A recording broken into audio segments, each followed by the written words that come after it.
Hello, everybody. Welcome to the stream. How's it going? Yo, hi. I was being auntie this morning, so that's why I'm late. Our little niece was at our house for the morning, and my brother-in-law texted, like, I'm going to be late getting my kiddo. And I was like, that's fine. He was like, yeah, it'll just be like 10 minutes. But I actually wasn't able to get out the door until 1 o'clock, like with the stream start time. So I was like, okay, well, it's fine. I'll just be really late.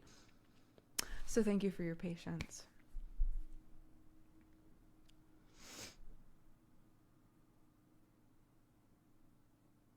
You got some soup? Soup sounds great. I could definitely go for some soup.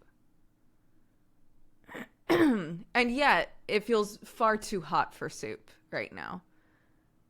Which I know is a bonkers thing to say because I adore soup. But like, man, I could really, you know what I could really go for is like a cold pasta salad. Ooh, that sounds great. Maybe I'll make a pasta salad when I get home.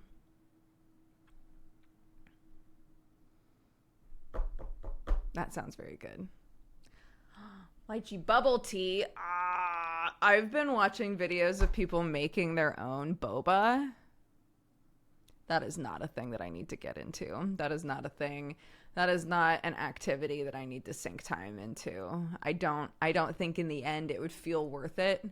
But, oh my God, watching other people just be like, today I'm going to make tapioca balls in the shape of Kirby from Nintendo is like, I love it.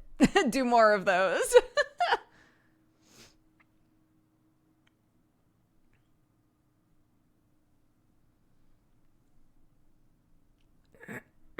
Ice soup. There we go. AKA ice cream. There we go. Now we're talking. Right as I was leaving, because I was basically trying to leave right as my niece was getting picked up, and she was like, Auntie Brooke, can I please have a popsicle? And I was like, if your dad says it's okay. And he was like, yeah, it's fine. I was like, Clark, do you want a popsicle? And she was like, yeah. And I was like, you know what, I also want a popsicle. And then it just turned into everybody that was on the property at the time having a popsicle. I did finish Mr. Robot, and I actually really liked it. I was not expecting to like it as much as I did. Again, I will not spoil anything about Mr. Robot. I can see why some people I could see why the end of Mr. Robot would be super divisive. I loved it. I thought that there was plenty of shit where I was like, that didn't make any fucking sense. But it didn't matter. Like, the important things wound up being interesting enough to me that I was like, I can forgive everything else. And when I was talking to Jesse later, he was like, that's exactly how I felt. Like, the important shit I loved. So whatever. Yeah, and it was also very, I'm trying to think of how to talk about this without spoiling stuff. I think I'll say this. I think one of the interesting things sometimes about watching a show that has like interesting elements to it is once you finish it being like, now I can finally go online and see if there are like forum posts and stuff where people really like deep dive how they felt about this show. And I was very interested in doing that because of like the major themes of the show. I was like, I would love to see how the community felt about the show. Yeah. I'm gonna tell you right now, because this is how I felt, and I was open about this. When I started season 4, I was like, they are jumping the shark big time. This show has gone off the rails. And by the end of the season, I didn't feel that way anymore. It's kind of like if you were watching Hannibal That was me. That was my computer. If you were watching Hannibal at the time that Hannibal was coming out, the final season of Hannibal was a constant feeling like that of like, what the fuck is going on with this show? Do they even know anymore? And then at the end, you were like, yeah, they did. They did. It was all planned. It was just a fucking roller coaster getting there. That's how I felt about Mr. Robot as well.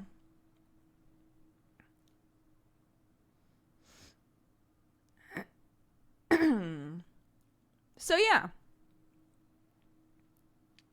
I was very happy. I'm really glad that I finished it.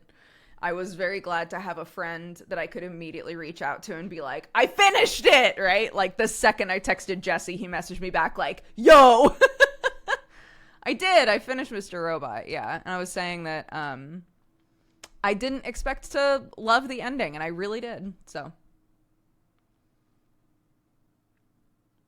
maybe I should bother watching the last season of Hannibal. I do think, as somebody who was watching Hannibal weekly when it was coming out,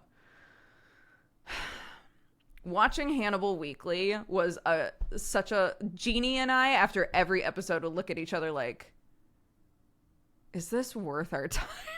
Like, where is this shit going, dude? And it resolved well for us, you know. Not for everyone, but it resolved well for us in a way where we were like, okay, that was on purpose, right? But there are parts of Hannibal that feel kind of like leveling to 50 in Final Fantasy XIV, where you're like, I still love this, but I don't know if I should like keep going, you know? And everyone is like, you gotta keep going. So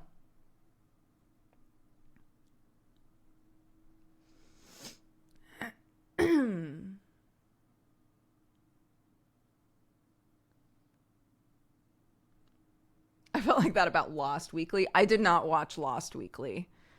I wasn't watching Lost at all when it was coming out. I watched Lost once the whole thing was done. Which is a very different, any show like that, where at the time that it was coming out, there was so much like build up each week of, oh my God, what's going to happen next, you know? The experience of watching it in a binge versus watching it weekly is so different, you know? I don't know. I can't recreate the experience of watching the third season of Hannibal, not knowing anything about it and being able to binge it, right? Like, I don't know what that's like. Your Lie in April. This feels like I'm changing topics, but I'm not. Your Lie in April is an anime that I adored.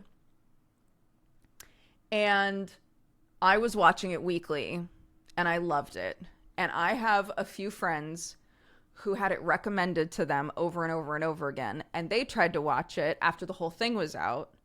And they felt like it was really difficult to binge because it reiterated things. As a person who was watching every week, I didn't notice that, right? So it's interesting how some media, like, I think that's why some of the shows on Netflix have been so popular, right? Is because they were literally made to be binged. They were made with the intention of there being no downtime in between episodes. And developing a show with the intention of breathing room versus developing a show with the intention of binging is like so completely different, you know?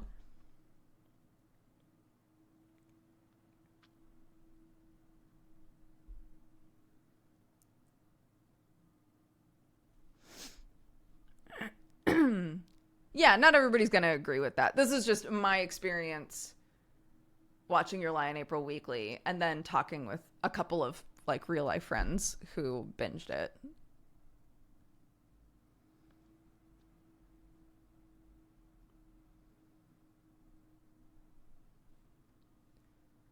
Is the stream broken? God, I hope not. Is the stream broken?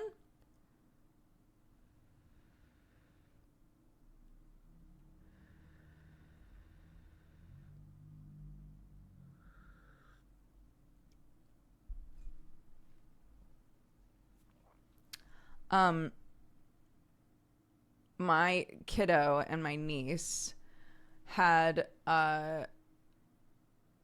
such a like interesting conversation. Clark is the sort of kid, and I think a lot of kids are like this. Clark is the sort of kid that gets really upset if another kid says something really inflammatory, like, I'm never going to be friends with you again, right? If you don't do this, we will never play together, ever, right? Like that sort of... She's really susceptible to that. Like, she'll get so upset, which I get because I was the same. And so I've told her that, honestly, a lot of times the best way to dissipate that and, like, still have power in the conversation is to just say, okay. If a kid says, you're not my friend anymore, to just say, okay. Because as a grown-up in the situation, I know that in like 5 minutes, they're both going to be playing together again, right? So like, you know what? Kids say things to try and upset each other, you know? So like, if a kid says that to you, just say, okay. And most of the time, it's going to dissipate. And the power is going to be gone, and it's going to deflate, and everything's going to be fine. Worst case scenario, the other kid gets upset, which is like not ideal, but like, at least, you know, they tried to upset you and you didn't let them upset you, right? Like, that's the hope. I've told a story before about my niece that is still the funniest shit in the world to me. She is an escalator. Like a big time escalator, to the point that it's fucking hilarious. And my favorite situation that I've told before was she and Clark were having a nice convo, and she was like, Clark, when you come to my house, you can't play with my favorite toys.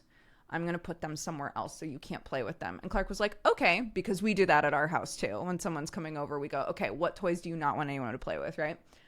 So she was like, okay. And there was a pause, and she was like, and if you do, if you even touch them. And her parents were like, honey, she said okay. You don't have to like turn this into a threat. It's like, if you touch my toys, if you touch my favorite toys, I will hate you for it, right? Like, it just like immediately escalated. Like, it was fine. It was totally fine, right? Yeah, and it's hilarious, right? Because we all know these kids so well. At this point, we're just like, you don't have to do that, dude. We were all good. Yeah, I will raise the earth, right? Anyways, so this is our niece that was over today. They were playing so well. They were having a great time. Everything was totally fine. For like 2 hours, I was like, holy shit, this is a record, right? And then one of them played with a thing, and the other one was like, but I wanted to play with that. And the first one did a, like, well, I'm taking my turn, and then you take your turn, right? And that wasn't good enough. And they had such an interesting conversation where my niece said, well, then you're not my friend. And Clark was like, okay. And I was like, oh, she did the thing. And then I was like, oh, no, she did the thing. Oh no, because, you know, I'm the only adult in this situation right now. And then my niece was like, well, then we're never playing again, ever. And Clark was like, okay. She was like, and I hate you, and I don't even care what you're doing. And Clark was like, okay. And then there was a really long pause. And then my niece goes, Clarky, sometimes when you upset me, I try to be mean to make you upset. And I was like, how fucking self-aware is that? I was like, holy shit. I texted her mom, like, I sent like basically a transcript of the conversation, and her mom was like, these kids are gonna be so self-aware. It's so ridiculous. Like, it was amazing. I was like, I love that she realizes she does that, you know? It's just like, you're not getting upset, and that's really harshing my vibe, because my whole point right now is to be mean so that you're upset too, and then we're on an even playing field. But you're not getting upset, and that's bothering me. Like, it was like,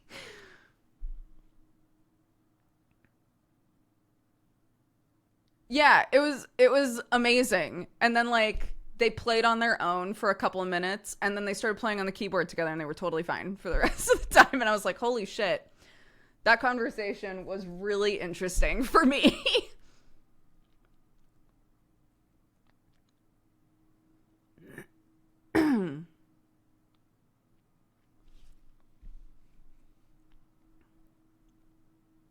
Where these kids sometimes 35. There is when you have a minute, can you check DM? It's a goof, nothing serious. Yeah, sure. Um there is much more of a conversation with parents now, I think, about like helping kids understand what they're feeling, right? Like that's been a thing that parents talk about a lot now, is like helping kids name their feelings, helping kids understand how their body feels when they're having certain feelings, and be able to like identify them and talk about them, right? That whole thing. And I think from there, it can then develop into, okay, I feel this way when this sort of a situation is happening, right? And if you wind up discussing that with a grown up, or if a grown up sees a pattern and tries to like help you understand what's going on, then you might have moments like that where you're like, I'm being really mean right now because I'm upset and I wish you were upset. It's like, wow. I love that a 4-year-old can sit there and just be like, this is what's going on with me right now. Just FYI.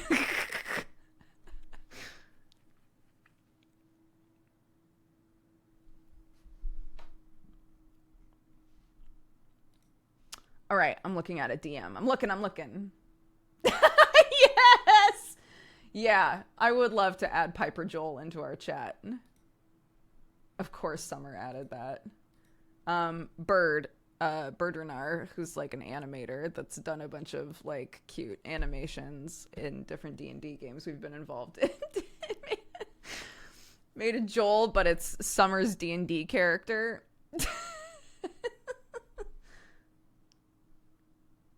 It's very good. I also never added the Wheeze emote, I don't think, that Arnar made.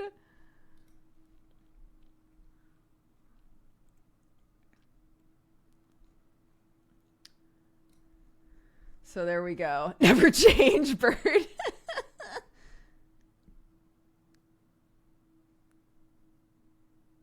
Oh my god, guys, I am so excited for the Twilight one shot.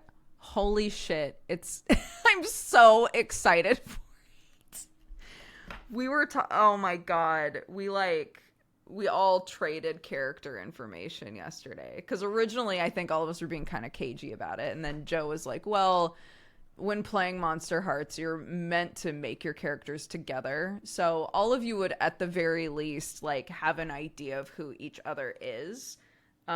So you should just trade like a blurb about like what the general perception at school is of you, and also like what monster you are. We're using a system called Monster Hearts 2, and the classes are like different monsters. So you can be a vampire, a werewolf, an infernal, a ghost, a witch, like just, not that witches are monsters, but and so Joe had to do a Twilight one-shot as part of an old subathon goal and decided to use this system. So we're all 18. We're all in the world of Twilight. We're not in Twilight, the story, but we're in the universe of Twilight, right? And holy shit, everybody's characters are so fucking good. It's so fun. We all like perfectly picked like different archetypes, like different high school archetypes. It's so good. Yes, everybody except for Sam. Sam's been going a little too hard. So he was like, I haven't had a night in over a week. So he's tapped out. But it's gonna be the rest of us are in it, yeah. Yeah, so it's me, Tomato, Um, Brie Bun, OLG, and Shane Hawk.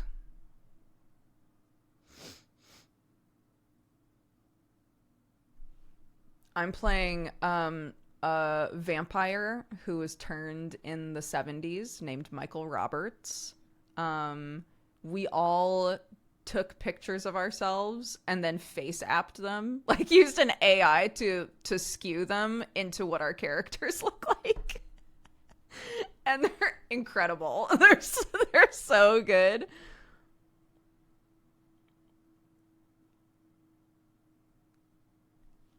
Yeah, it's gonna be on Joe Fudge's channel.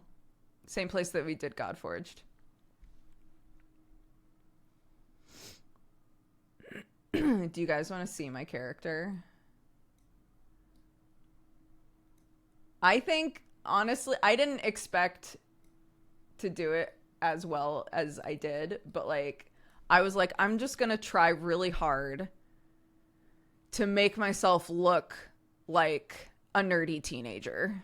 Can I do that? And I feel like I feel like I did it. Hold on. I just have to find, we all posted our pictures. I just have to scroll up a little bit. Here we go. Here we go. Here he is. Michael. I showed this to Summer and Summer was like, this is so weird. Because Face App is just so weird anyway, right? But like it's that situation where you look at it and you're like, I can tell this was originally a picture of you, but also that is not you, right? Like it's that kind of a thing. It's so weird. Why is your character still in school? Because it's the Twilight universe. And so we're all 18-year-old senior high school students.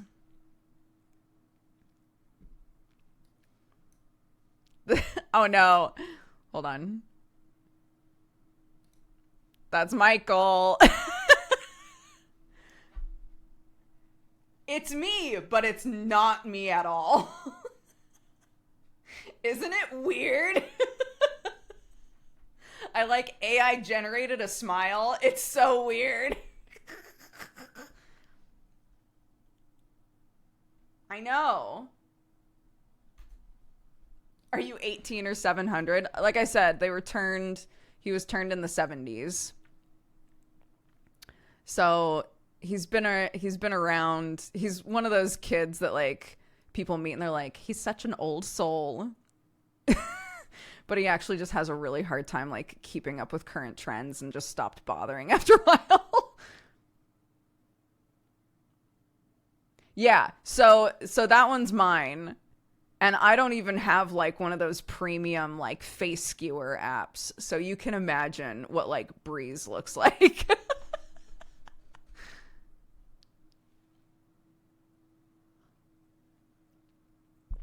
But those are secret. I can't share those, but I will share Michael with you.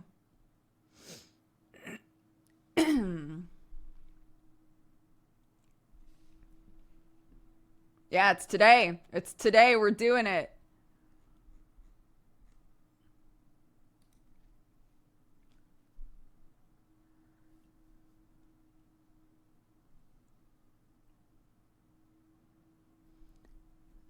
I know.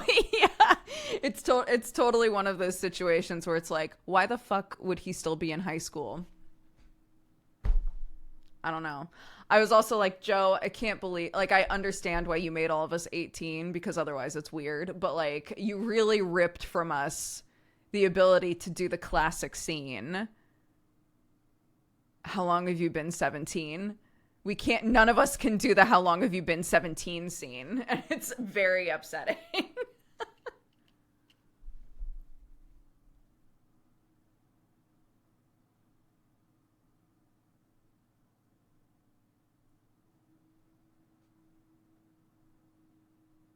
I love Monster Hearts. Michael is definitely gonna get into some shit. We were like spitballing about like, because again, we're all supposed to at least know of each other and have bonds with like a couple of people or everybody, all of the players. So we were sort of like spitballing spitballing how we would know one another, or like what we would know about one another, and it got to the point where OLG was like, I don't know if this can just be a one shot. Like by the end of this, I don't know if we're going to be satisfied with just a one shot.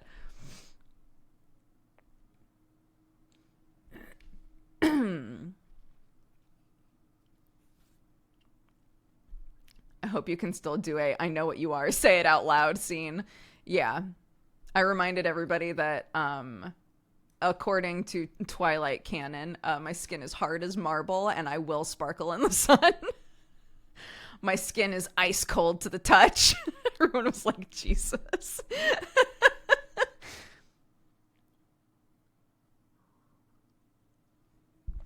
This guy, Michael.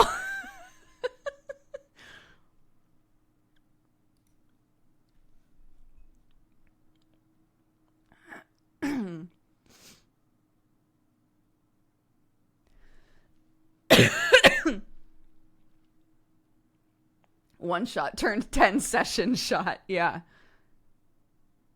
How did this one shot come to happen?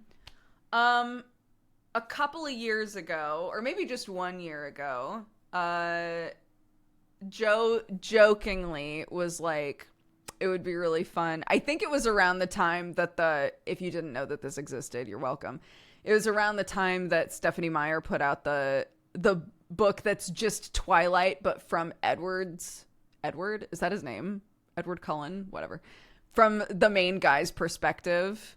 When that book came out and all of the old Twilight fans were like, oh my God, is it time? Is Twilight coming back? Can we just unironically love Twilight again? And then they read it and they were like, oh no, it's problematic. Anyways. Yeah, around that time, Joe was like, it would be really funny to do a Twilight one shot. And then it got talked about enough that I think he did a subathon and was like, if we hit this many subs, I'll do a Twilight one shot. And it's been so long since then. And he's finally doing it now that Godforged is over and he has some time.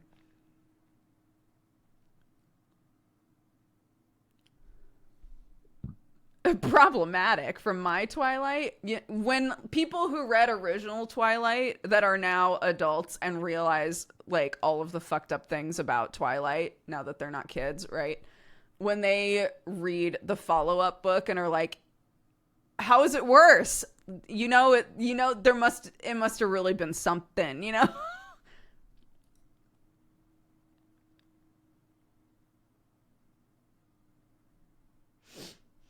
Yeah, and then I can make the Peppa Pig one shot.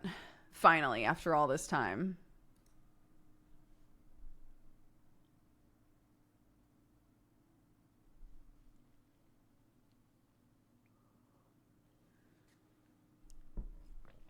Yep.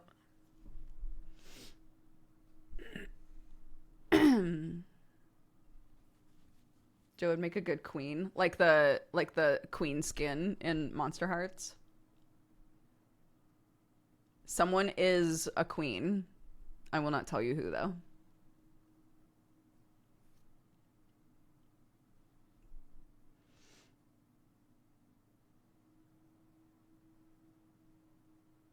The Queen of England in Peppa Pig. Oh, I see what you mean. One of the classes in Monster Hearts is called the Queen.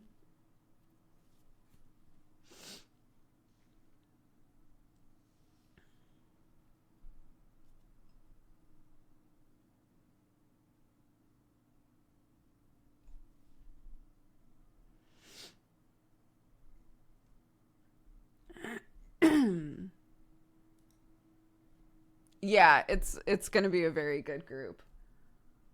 Also, shout out to Joe, who Sam went to Joe and was like, "Hey, I've taken on like just so many sponsorships and stuff. I've been streaming constantly. Like, I just really need a night off, so I think I'm not gonna do the Twilight one shot." And Joe was like, "Okay, that's fine."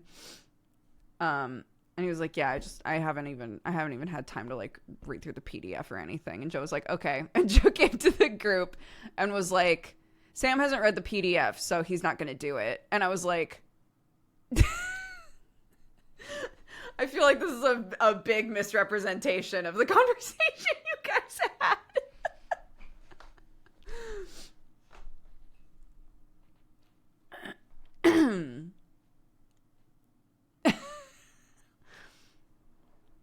It's not wrong.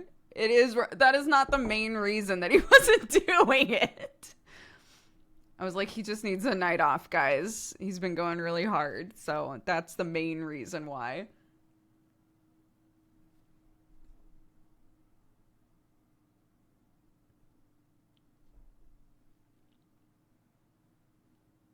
Mm-hmm.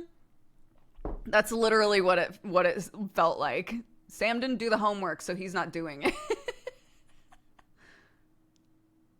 Sam said no because he's a coward. Quote.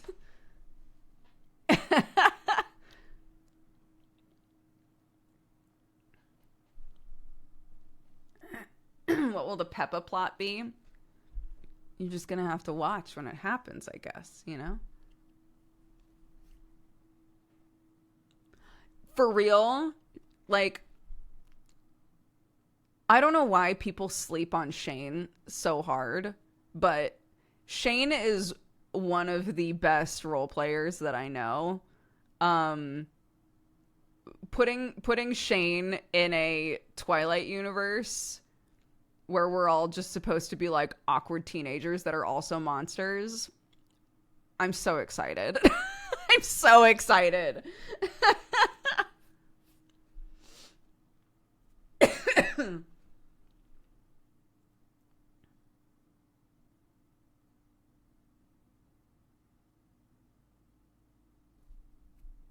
Shane's D&D characters are hilariously chaotic.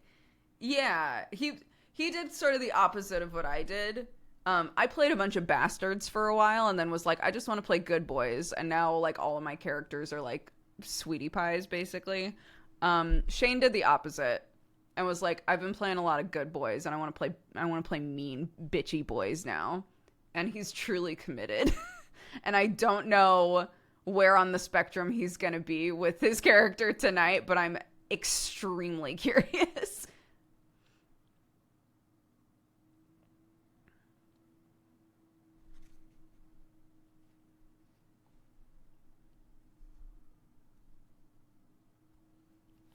I have issues playing mean characters. It makes me feel bad. That's fair. I try to like, I think like sometimes you can sort of focus on what type of mean you want to be, right? Like, why is this character mean? In what situations are they mean, right? Oh, goodness. There's a little boy in here. Are they impatient? Are they judgmental? Are they egotistical? You know, if you can sort of focus in on a specific situation in which they are mean, sometimes it creates a more believable character, but also it makes it a bit easier to roleplay, because then it's not like you're mean all the time. It's like, you know, you're mean about people's intelligence. You're mean about, you know, whether or not people are taking too long doing something. Like, what do you get mean about?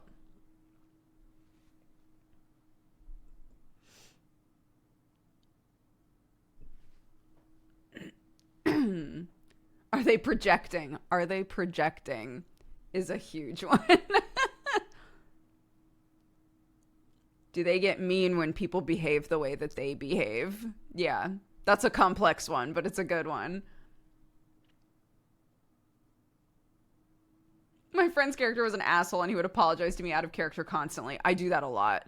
When I'm playing mean characters, I will message people and be like, I'm so sorry.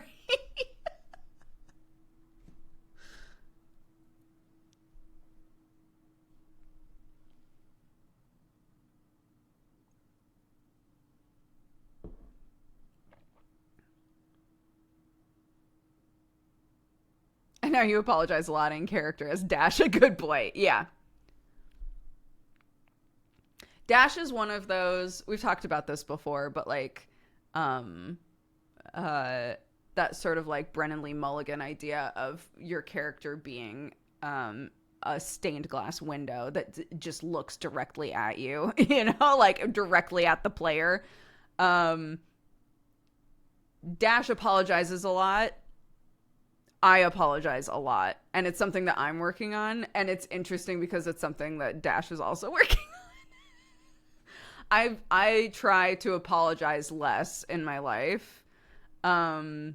Because if you're the sort of person who apologizes too much, you will totally understand what I mean. That you get into a habit of apologizing for no reason, just to apologize, right? Like, you'll say sorry when there's nothing to be sorry for, right?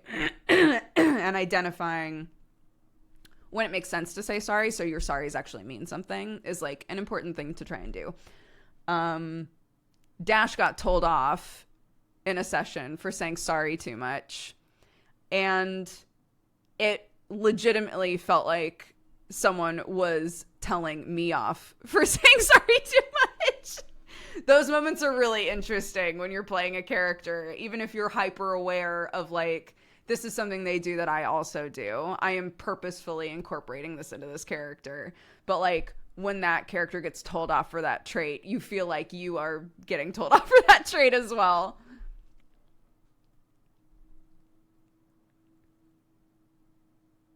D&D is very magical, isn't it?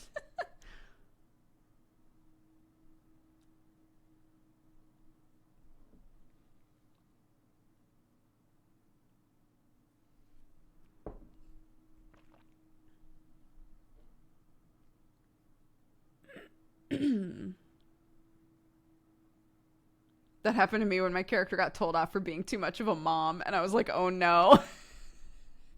Yeah.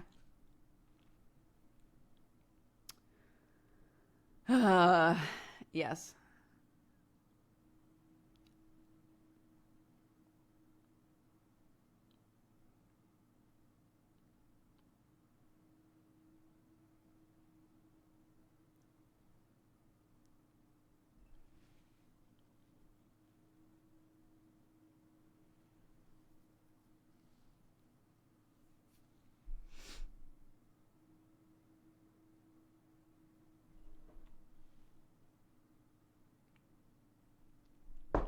Oh my gosh.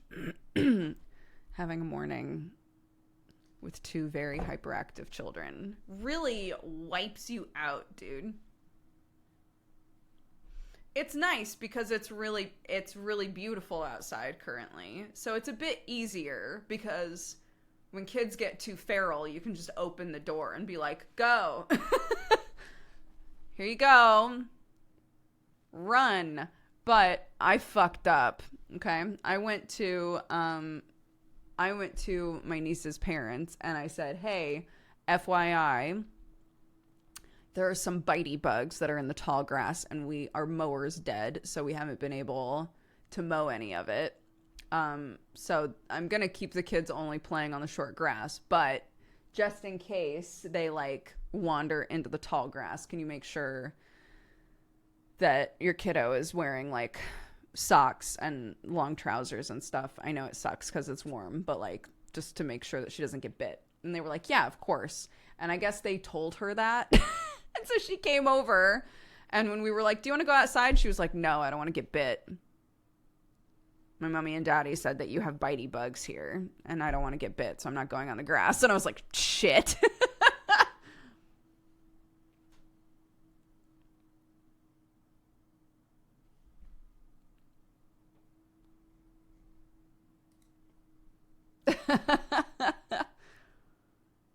Yeah, both my father-in-law and my sister-in-law got bit when they were out in the tall grass with no like trousers on.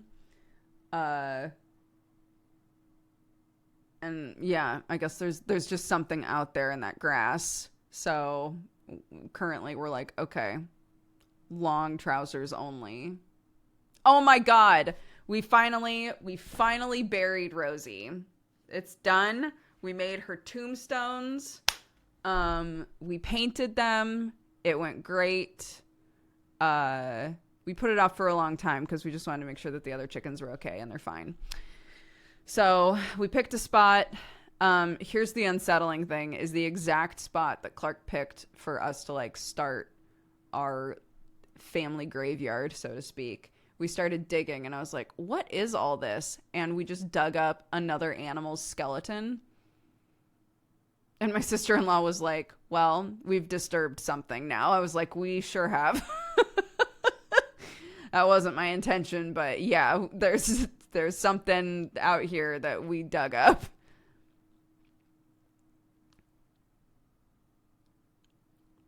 And of course, you know, my little baby necromancer was like, we have to dig up the whole thing. Where's the skull? I want to know what this animal is. Mommy, these bones are so big. And the more that she talked about it, the more I started to be like, please don't be a human. Please don't be a human. Please don't be a human, dude.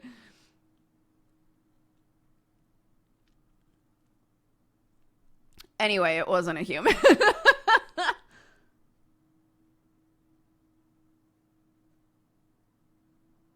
Yeah, so now I don't know what it was. It was some kind of canine. Probably a fox, if I had to guess. But maybe somebody else also thought this was the right area of the property to bury an animal, and they just didn't put any signifiers there. They just buried it. I don't know. But there's now a bunch of disturbed fox bones, probably, as well as a chicken down there. So hopefully they're best buds and not terrorizing each other in the afterlife. I will show you the tombstone that Clark painted because it's beautiful. Oh my gosh, we also did some air dry clay today. Cute. Clarky made that one. This one was mine. And all day she keeps touching them and being like, do you think they're dry enough to paint? And I'm like, no, dude. Not at all. Not even a little bit. Oh no. All of the Michael pictures. Get out of here. Here we go. Are you ready? It's so cute. R.I.P. Rosie. So this is what we put on top of her grave. And then she told me to make one, so I made a tiny one. Rip. Cute.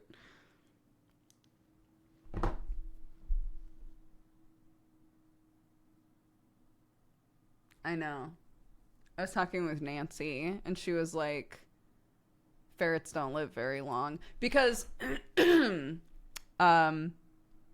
she only had a few to bring over. And I was like, didn't you used to have a shit ton of ferrets? And she was like, yeah, they don't live that long. And I was like, oh, they've just been dying and I didn't know. And she was like, yeah, I mean, I'm not going to tell the family every time one of my ferrets dies. Like, it happened, you know, like a few years go by and that's their lifespan, you know? And I was like, damn, okay. Because she rescues a lot of ferrets as well. So she gets them when they're already like a few years into life. So sometimes she only has them for a little bit, I guess. Things that I didn't know. I've never had a ferret. So we only have a few. But she was like, yeah, a couple of them are pretty old. So now that I know that you guys are expert tombstone painters, I will be I will be coming to you when the time comes. I was like, I'm sure that Clark would love for this to be her weird childhood job.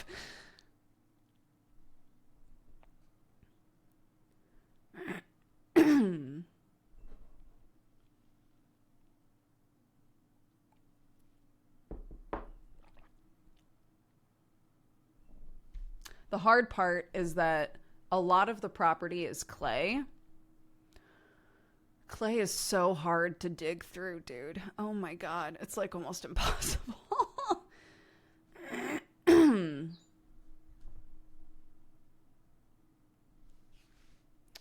pencil sharpener.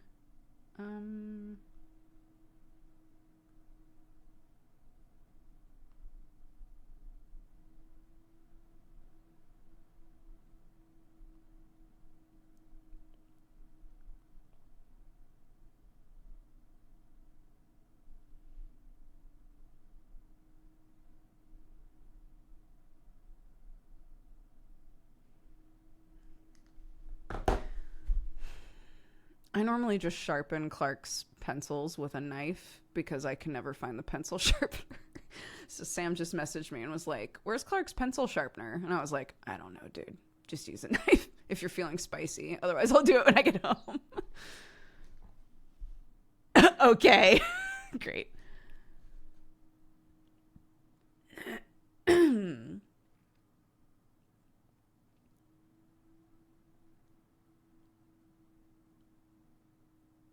It helps if you have a pickaxe.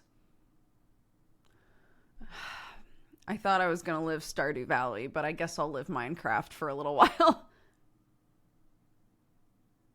When is Sam not feeling space? Bro, ain't that the truth? The guy who tried to take things out of the oven with 2 knives, like, surely he'll sharpen a pencil with a little knife, right?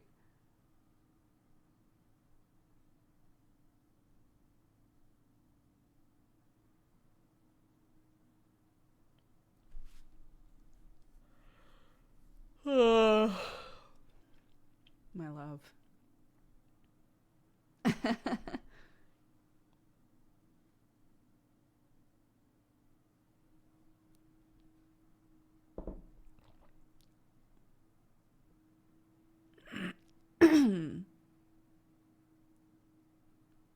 Using a knife to sharpen a pencil is such a dad thing.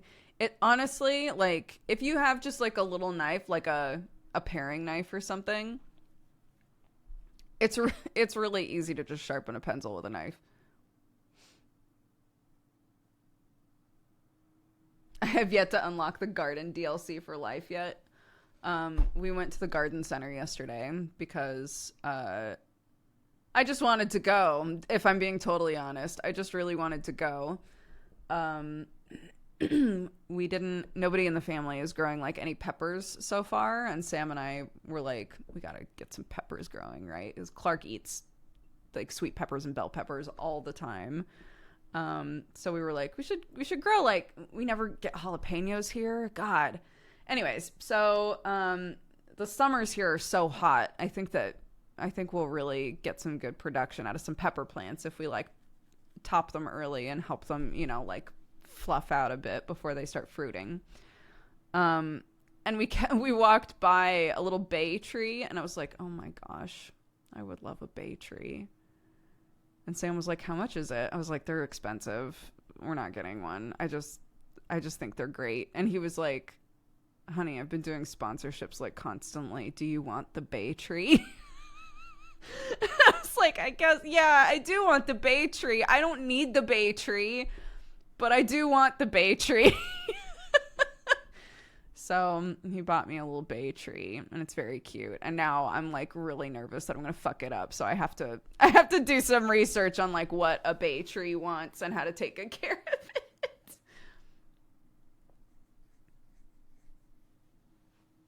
You can grow bay trees from cuttings. Oh my gosh. Am I gonna make a bunch of little bay trees? I've been doing that with the rosemary and the basil. Yeah, birthday tree. Yeah, my bay tree. Just don't overwater it. Yeah, they like hotter climates, don't they?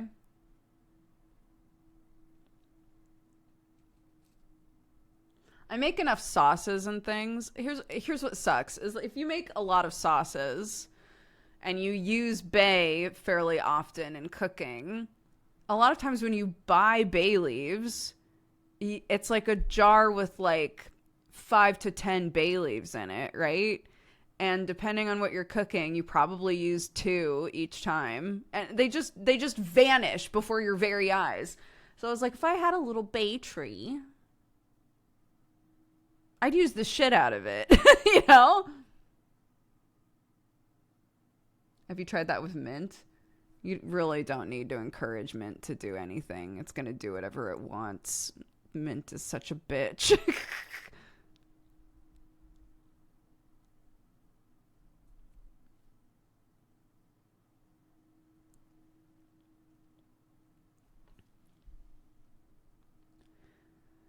Yeah, the cat mint. that we called Kristen, the cat mint outside. It was all over in between all of the rock cracks out here because it just spread like crazy. And we power washed the whole thing and ripped out as much as we could. And I got out of the car today and I looked and there's just tiny little mint plants all over the place again. I'm like, well, at a certain point you have to be like, that's the next person's problem. Yes, we created this problem, but we have tried really hard to fix it, and we're going to be gone in a couple of months, and then somebody else is just going to have to figure it out.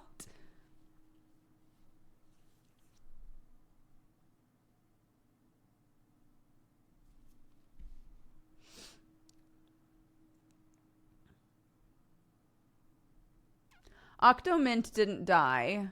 Octomint created lots of little mint babies.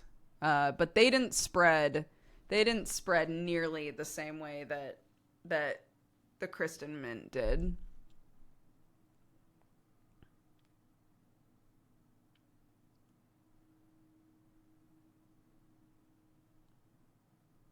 It was in a pot. It was in a pot, dude. It wasn't. I've never put mint anywhere but in a pot. It just jumps.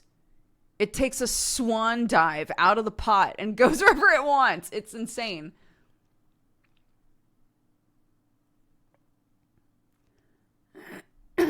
Yeah. One of my favorite bits of content on like gardening, like TikToks and stuff, is people like, I'm gardening for the first time. I've got all my favorite herbs and things all in this big planter box. And when they've put mint in there and all of the comments are like, take the mint out! Get the mint out of there, dude!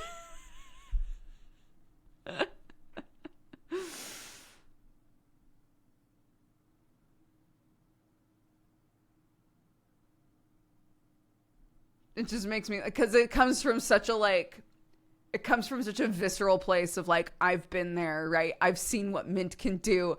I don't want this to happen to you, but it comes across so aggressive.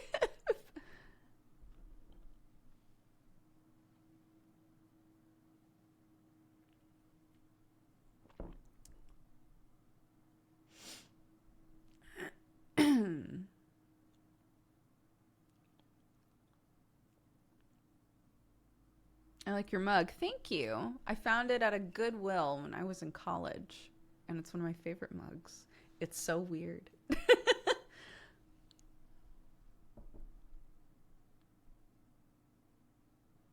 Put the mint with other invasive species. Our garden is made mostly of those, and our mint is actually dying. That's the way. Here we go. 2 invasive species enter, 1 may leave.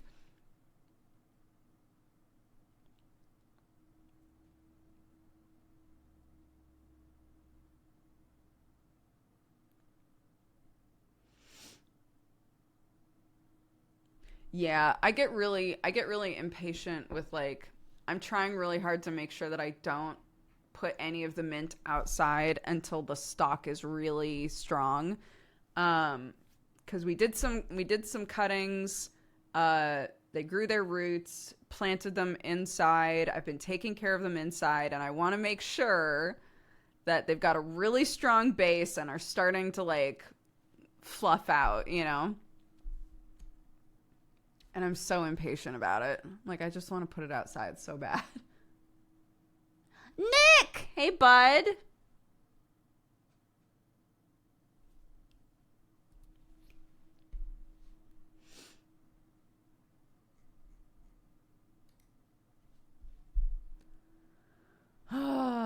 Yeah.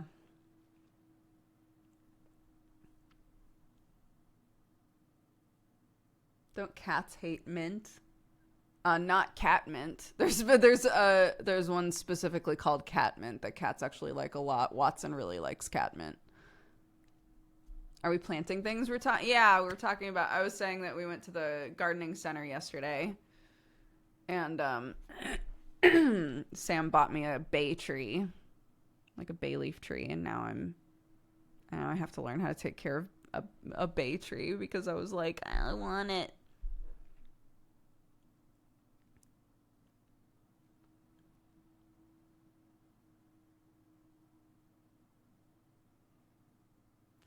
I was also talking with, did I already say this? I was talking with my sister-in-law because it's turning into a whole bird situation at my house, okay? We have the 2 chickens, okay? We have 2 chickens. A nice big coop is being built for them early June. Very excited about it. And then my mother-in-law was like, I would love to get a couple of chickens. I was like, fantastic. The coop is great to have a couple more chickens in it. That's fine. Clark asked if she could go and help pick out the chickens to soothe her heart. And I said, of course you can. And then Sam was like, well, remember, Clark also really wanted a duck. And I was like, okay. And then I've contributed to this as well. I was like, I think we should get 1 or 2 guinea fowl because they scream when things are dangerous, or like if they think something's going to be dangerous, and they'd be a good alarm system for the birds. And then my sister-in-law was like, I'm feeling left out. I want a bird. If you guys are already going to have a fuckload of birds, can I get a goose? And now I'm like, what's happening? What are we doing? What are we doing? This is turning into such a situation. How many birds are we getting? So I was out there. I was literally just like old man standing in the field with my hands behind my back, just like looking around. And my sister-in-law was like, what are you doing? I was like, I'm trying to figure out where to put the chicken coop when it gets built. She was like, oh, do you not want it where the coop is now? And I was like, no, because the bird situation. And she was like, what? I was like, because wherever I decide this coop is going to go, if we get like 10 more fucking birds, we're going to have to build another thing for some of the other birds. And then they're going to need their own like enclosure with enrichment in it. We're going to have to make like a little pond. We're going to have to add a whole, but wherever I choose for this coop to go, that's where all the birds are going to go. So like, it's a big decision. And she was like, fuck, you're right. Yeah. Yeah, that's true.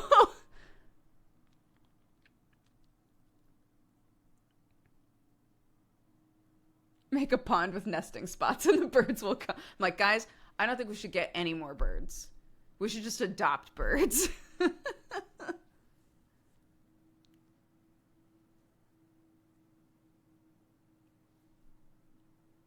Encourage the wild birds. Yeah, there we go.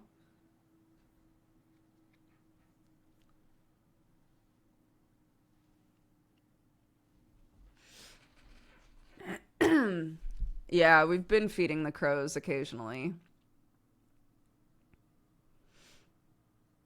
There are shitloads of crows that come by pretty much every morning. So we put out some like, as they call them here, monkey nuts. We've been putting some peanuts in the shell out there for them to like mess around with. And they always get eaten.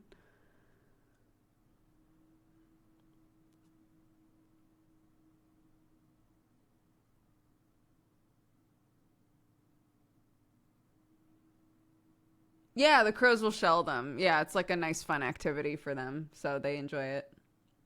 No scarecrows? Nah. Why?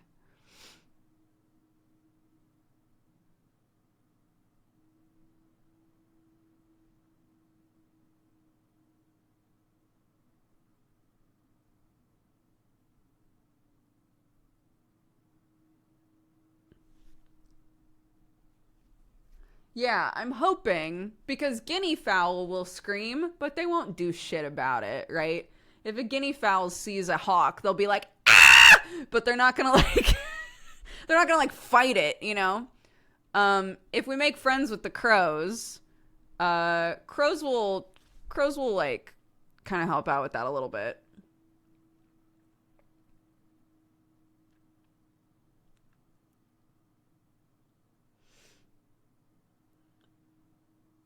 So we'll see. Look, my father-in-law loves birds, so I figure the more the merrier. We might just be a bird ranch. I don't know. Just birds and pigs, and that's it.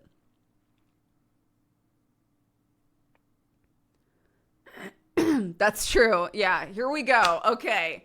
We got crows for preventative measures. We got guinea fowl for our alarm system. We got geese to actually do the fighting. And we've got chickens to just be head empty and not know what's going on.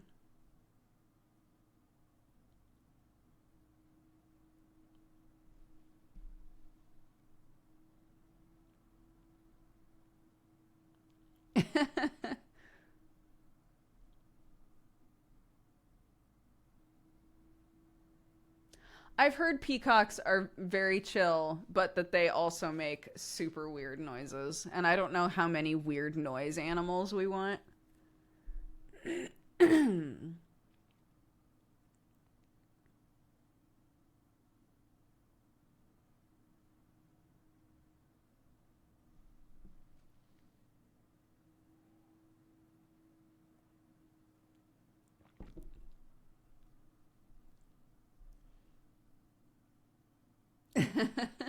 Yeah, we watched a video of a peacock on stream last time we were talking about this.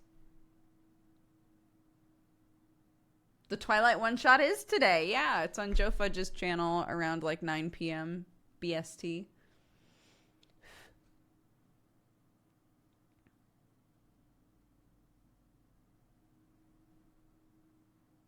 Yeah, the Twilight one shot. Nick, I was showing my, because all of our character pictures are just, we just put our own pictures into like things like FaceApp and just skewed them until we looked like different people. And I was showing mine because it's very uncanny valley.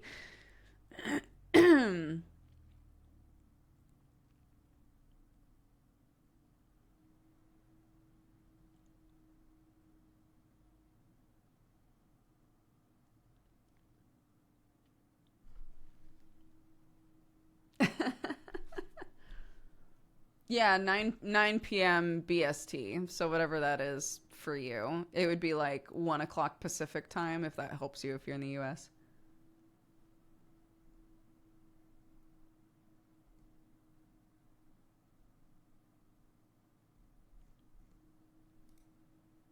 Yeah, I will say, here's another tidbit that I will say. I am the only vampire in the group. So that's another bit of info for you. I'm the only vampire. We are all, at least in a small way, we are all different like high school archetypes.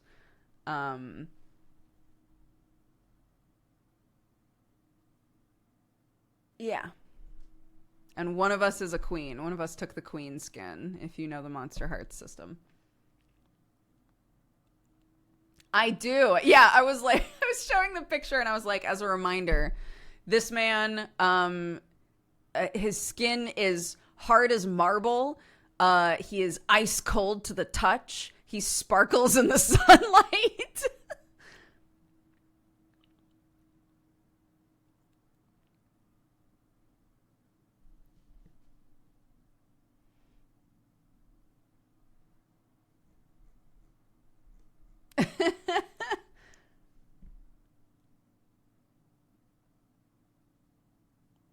Yeah.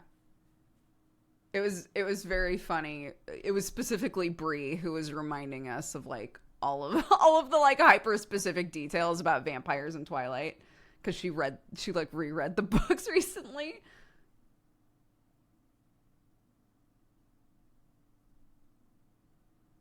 I was like, this man also in the Monster Hearts system, like obviously you don't have to like go along with specifically what they say about like who you are as a person, but in the vampire backstory it says you are beautiful, everyone is drawn to you, and I was like, this man.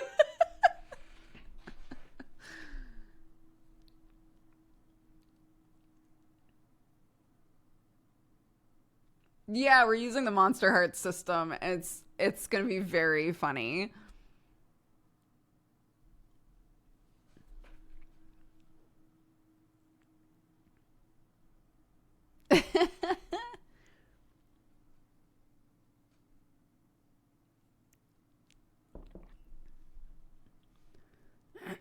Yeah, so I just said, like, FYI, the system revolves around a system called strings. So strings are basically like a mechanical way to identify a connection that you have with another character. But like, if you have the string, it means you are the one with the power in that connection, if that makes sense. So like, if someone is attracted to you, then you have the power in that situation. So you have the string on that character, right? It's that sort of a thing. So everybody at the start, depending on what class they are, what skin they are, has to give strings to people or take strings from people, like from the get-go. And vampires have a string on every other player character at the start. So I had to be like, just FYI, guys, all of you, for whatever reason, I'll let you decide, but for whatever reason, you are drawn to Michael. I will not decide that for you. You can decide why.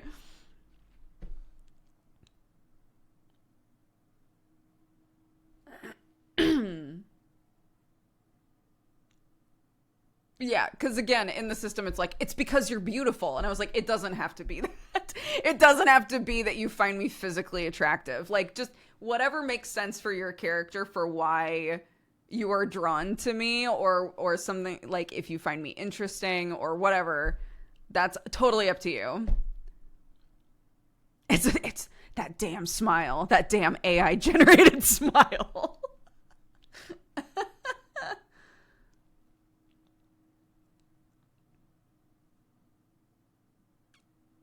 But then, like, alternately, I don't know if that's the right word. Werewolves are the opposite. So it says something like, as a werewolf, you are not subtle at all. You give a string to everyone else. So like, there is a werewolf character. I have 2 strings on the werewolf character just from the get-go because I'm a vampire and they're a werewolf. So it's just that sort of stuff. So like, from the get-go, you're doing maths on like, okay, how many strings do I have on each person based on like all of these precursors before we've even played, you know?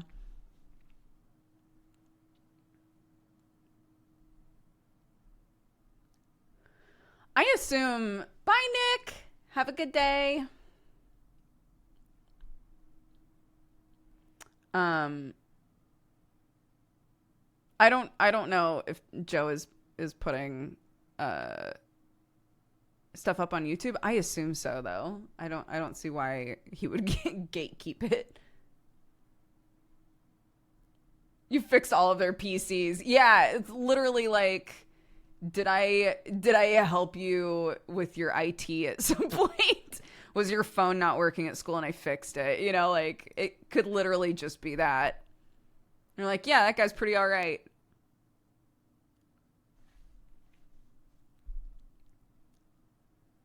This is tonight on Joe Fudge's channel, um, around 9 p.m. BST, I think, which is 1 p.m. Pacific time.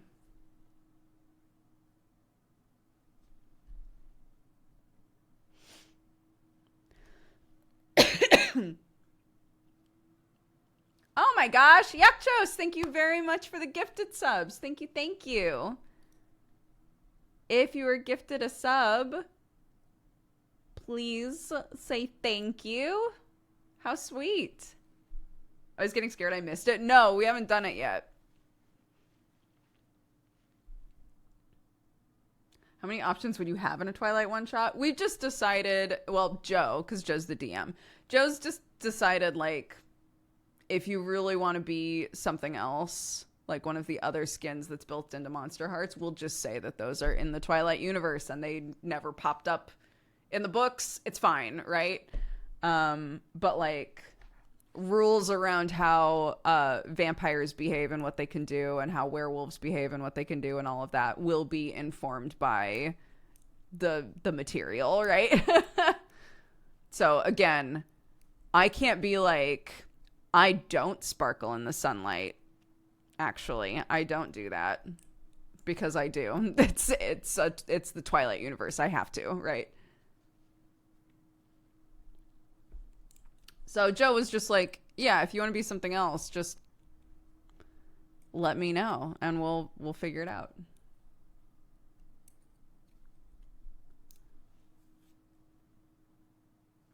Yeah, I will say, oh my gosh, Ikari, 100 months. Thank you so much.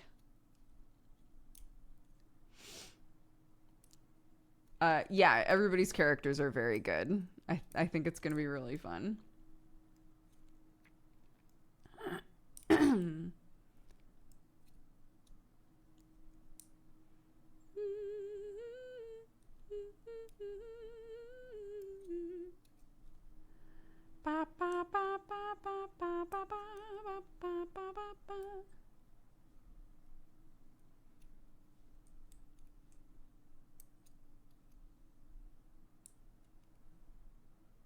I ended up Googling what was problematic in Twilight, and oh my fucking god, it's most of it. Yeah.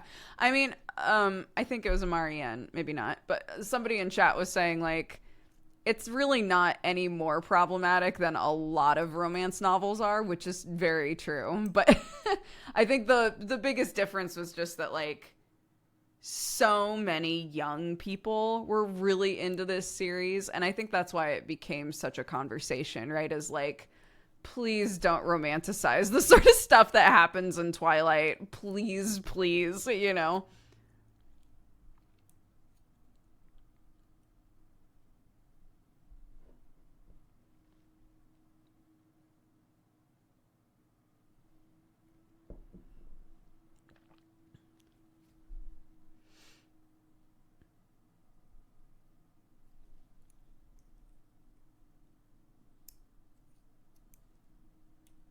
Modern romance has gotten much better, I hear, but I don't know. I find it very interesting to watch. I think this is one of my favorite things to see, like, booktubers and people on the book side of TikTok and stuff, to watch, like, book reviewers or people who do book content talk about romance novels.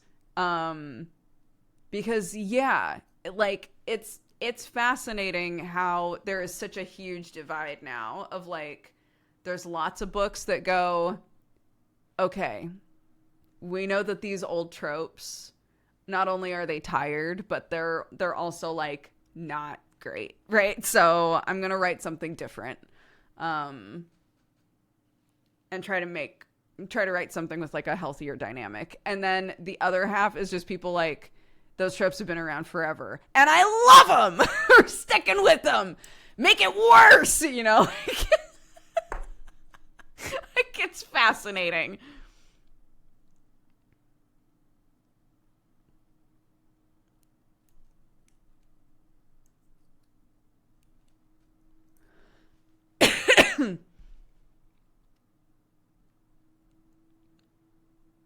I love this book was horrible genre of YouTube. Yeah. Yeah. I like problematic romance books, but I know that going in, and I don't recommend them unless someone is looking for that garbage. Yeah. Oh, for sure. I think a lot of us probably have certain things that we like to read, especially in, like, fic communities and stuff, things that we like to read where we're like, I am well aware this isn't healthy. I know this isn't healthy. This is bad in real life. I'm aware of that. I realize exactly what I'm reading.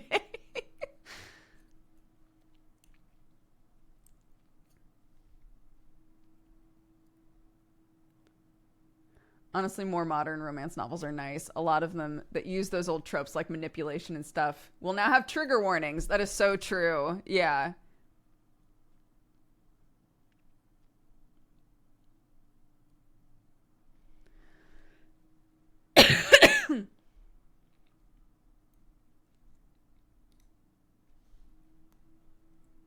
at the warning on the box. Yeah. Boxes didn't have warnings before, but they do now, and that's very nice.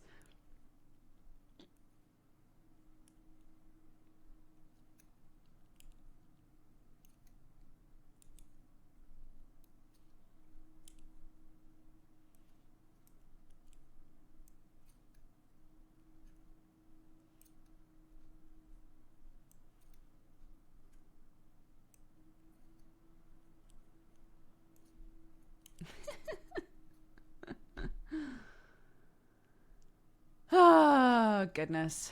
Yeah.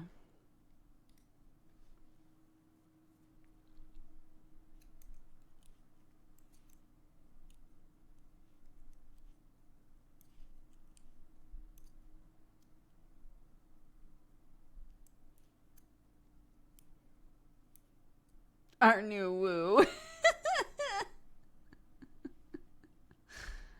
I forgot about that. Our new woo is such a good name.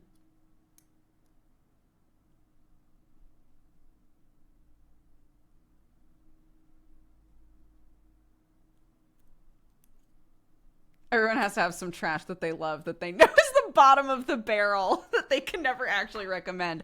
Yeah, there's plenty of things that I've read that I would not recommend to anyone.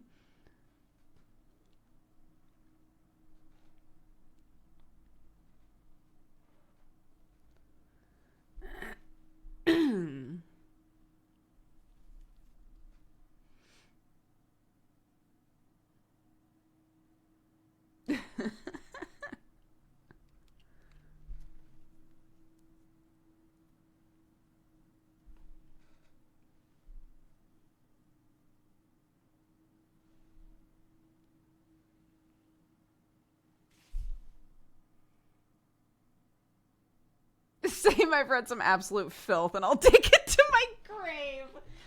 Yeah.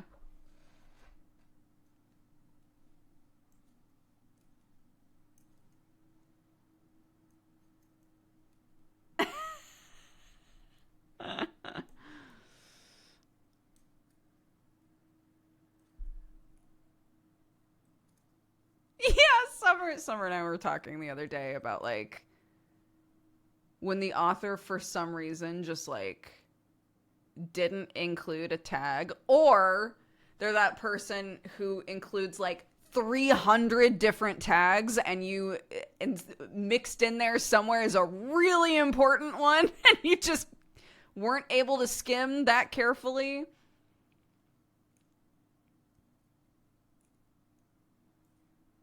I was watching a video by somebody who has their own like beta reading company basically.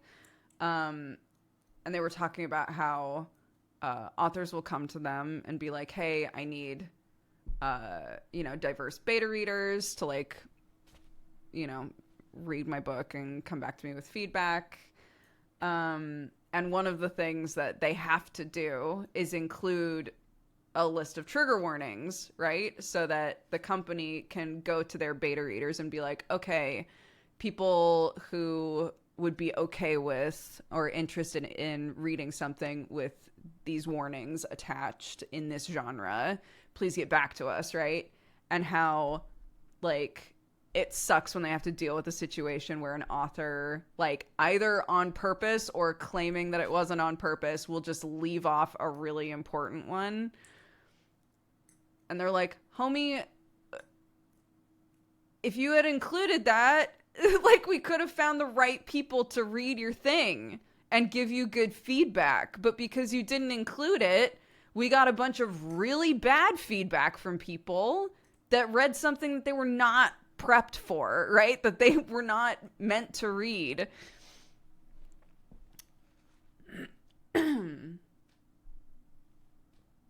I read all the tags on AO3 just in case. Smart.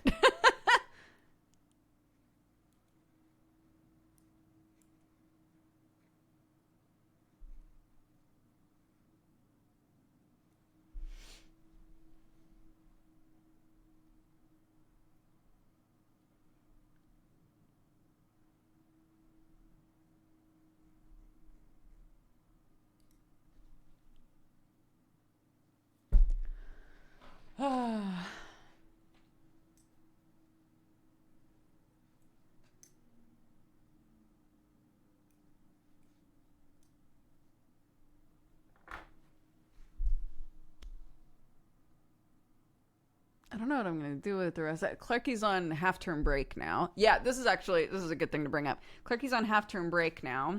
So, I'm going to be adjusting my, like, time schedule accordingly.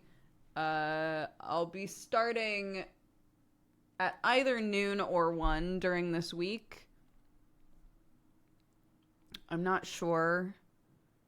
I'm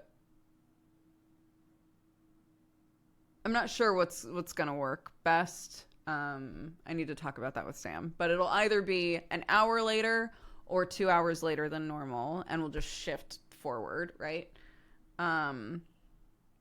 So that'll be a thing over the next week. But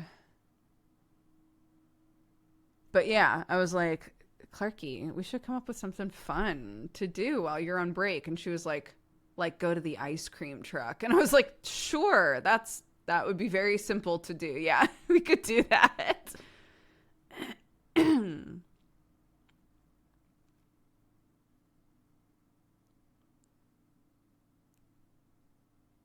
No, it's fine.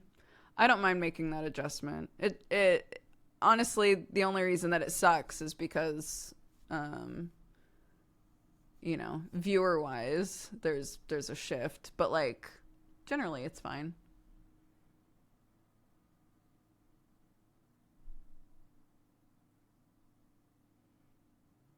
Yeah, my niece just got back from vacation with her parents.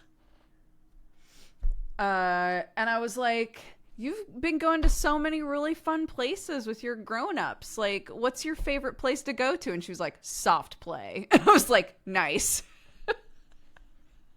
Kids truly are like, I just want to go to the trampoline zone, dude. Like, yeah, this beach is cool, I guess, but the soft play next to my house is also cool.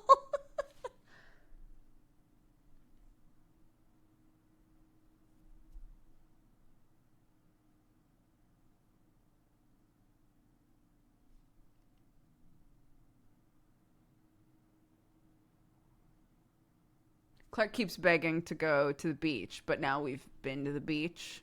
We went to the beach, like, last week? So now she's just begging to go to an ice cream truck. So great.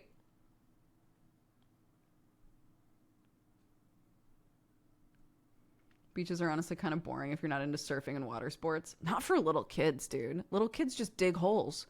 All they do is dig holes. They just dig a hole for hours. And then they're like, look at my hole that I digged. And you go, wow, that's an amazing hole. And they go, I'm going to keep digging. And you go, great.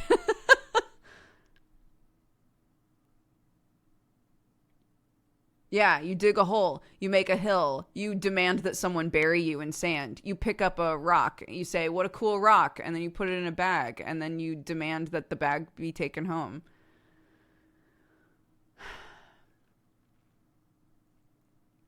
The thing that kept happening when we went with a couple of there were four kids, but our oldest nephew was there. Well, not our oldest.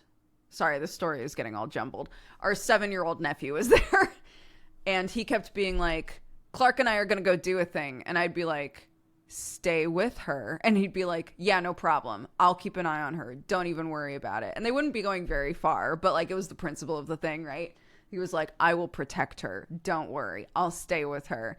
And they'd walk just far enough away that Clark, who's 5, would be confused about where she is, and then he'd like be like, oh, I need to go grab something, and turn around and just book it back to us. And I'd be like, homie. And Clark's like walking around like, where am I?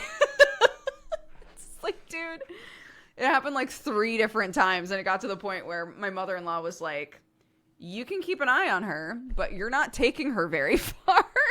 And he was like, oh, you guys don't even trust me. It's like, yeah, because you keep running away from her. You forget, dude.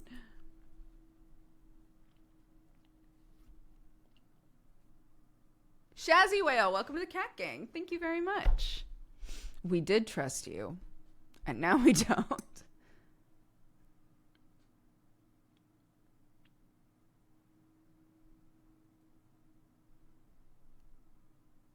I've never heard of Colleen's Manga Rex. No.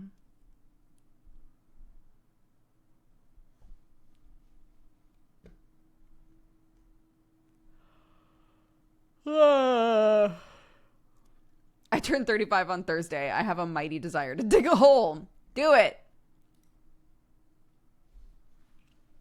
The millennials, they yearn to dig holes.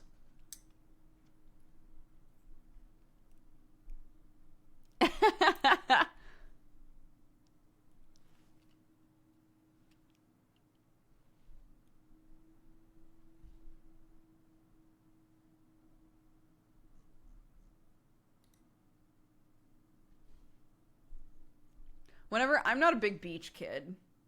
I've never been a beach kid, really. I would go to the beach with my mom, and I tried to do the laying in the sun thing, and I tried to do the playing in the sand thing, and mostly I just enjoyed the feeling of the warm sand on my feet, and that was like it. And nothing else really interested me that much. And so now as an adult, it also doesn't interest. I much prefer like rock pools because there's so many like cool little things to like find and look at in rock pools, I think.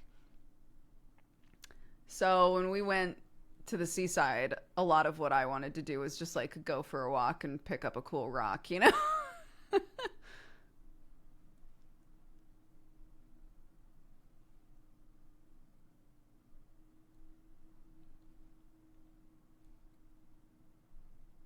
I just go in the water and don't come out. I will always find it fascinating that some people are just water people. They just love being in the water.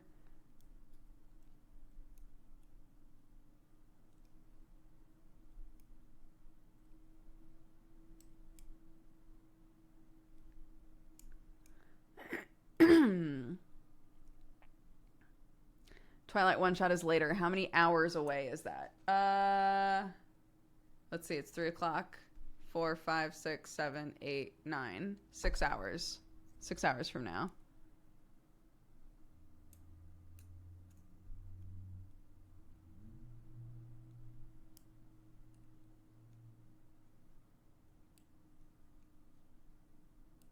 Yeah, again, I like the feeling of sand. I just don't find beaches particularly interesting. Teary, I think if Teary was given the opportunity to live near a beach, she would drop everything to move to live near a beach. She loves it. It is her favorite place. It's where she feels happiest. I know a few people that are like that. My dad is like that. My dad loves going to the beach. He loves it. He loves the water. He loves being in the sun. It just makes him happy, you know? And I've just never, I can appreciate that. And I love seeing people that I love feel like happy at the beach. I've never been drawn to the beach or to water that much, you know?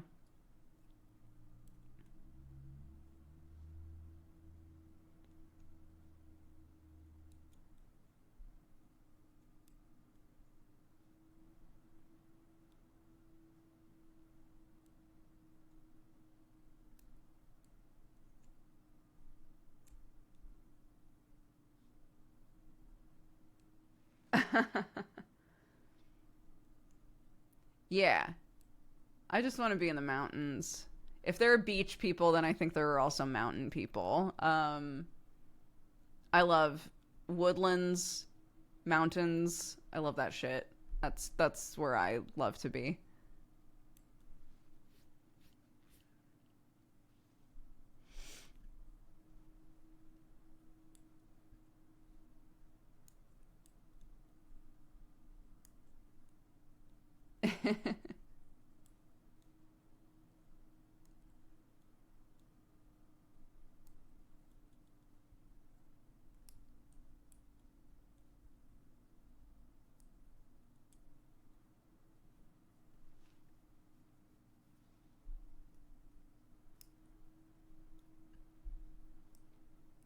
Oh, that's right. Solstice is coming up, huh?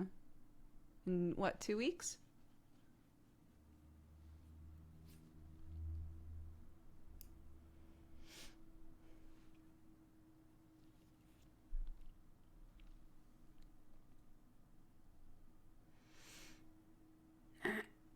June 21st. Oh, yeah.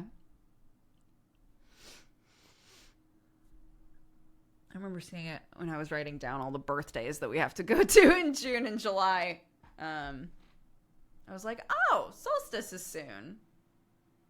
Oh, June 21st, my mom's birthday. That's cute.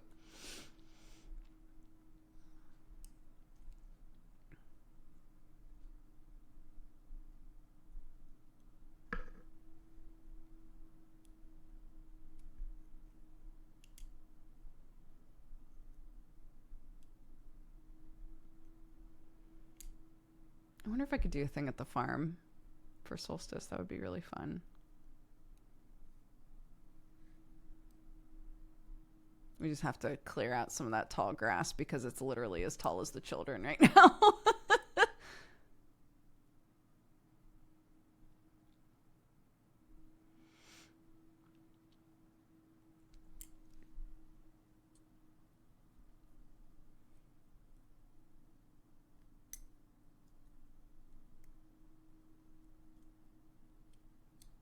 Children of the grass. Children of the grass, truly.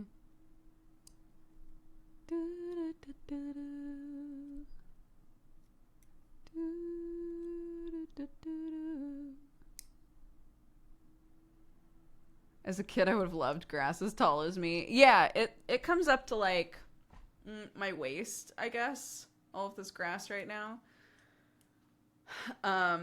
And again, it's fine. It's just because so many people in our family are going out into this grass and getting bit. I'm always like, well, hopefully I don't get bit. That's all that I really want out of my life right now is to not get bit.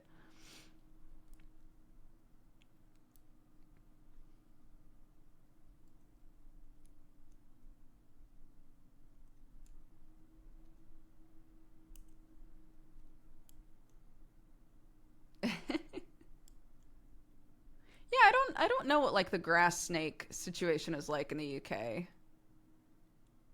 I assume there are little grass snakes. I haven't seen any since we moved. We see lots of bugs, lots of little beetles. But I used to see grass snakes all the time growing up in Oregon, but I haven't seen any snakes at all since moving here. Bit by what? There's some sort of a like, I don't know what it looks like, but apparently there's some kind of fly that lives in the tall grass out here that bites you. It's very neat. And they wind up looking like mosquito bites, but they're not exactly mosquito bites, I guess.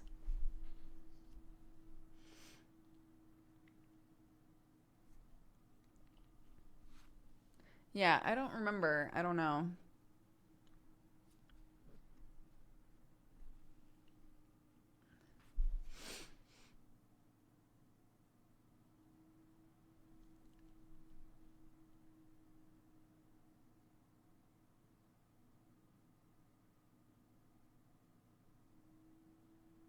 I've heard we have snakes in the UK, but in 27 years, I've never seen one. Interesting.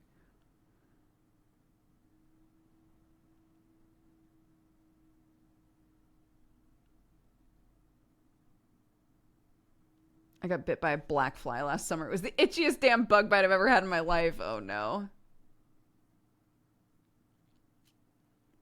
We were watching a show that was entirely about like underwater creatures. It was like a kids show, and Clark was fully invested. And they went to an aquarium, and the person who like cares for a bunch of fish in one of the tanks was like, we're gonna dive in there and find our green eels. This was like a fucking jump scare. This eel. They didn't give you any information about it ahead of time. So they were like, yeah, the eels, they hide in the caves. So when we find them, we just have to like lure them out with food, and then they'll come out and eat and then go back in hiding. These things these things are like a full foot taller than me. It was like this thick, and it just kept coming out of the cave. It just kept coming out. And I was like, how fucking long is this thing? It was huge. It was so big. Wild. And then they had a whole episode that was about like a turtle like sanctuary, and they were like, yeah, you know, we care for all these turtles, you know, a lot of them are endangered, so we're trying to like make sure that if they're able to go back into the wild, we help them get back out and stuff. And Clark looked at us and was like, they're endangered? She was like, Mommy, we need to do our part to help the earth. I was like, I agree. She was like, we need to stop using plastic. I was like, okay, honey. It was very sweet. Sam was like, oh my gosh, she really, if we're watching a show and they're like, this animal needs our help, they're endangered, she's fully like, I can't believe it. You know, she gets really upset about it. I was like, oh, honey.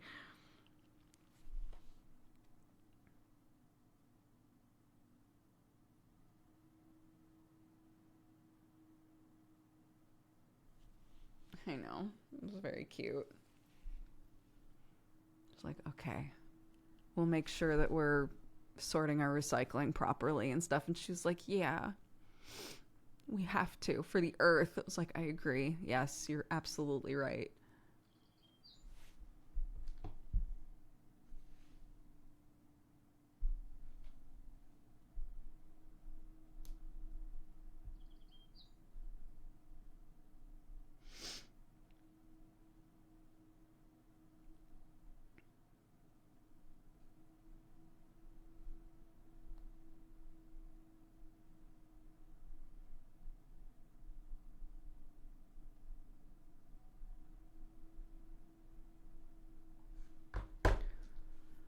I'm gonna feed the dogs when I get home. There's so many animals, dude. When my brother-in-law showed up to get his kid, he was like, geez. There's a lot going on here now. I was like, I know, dude.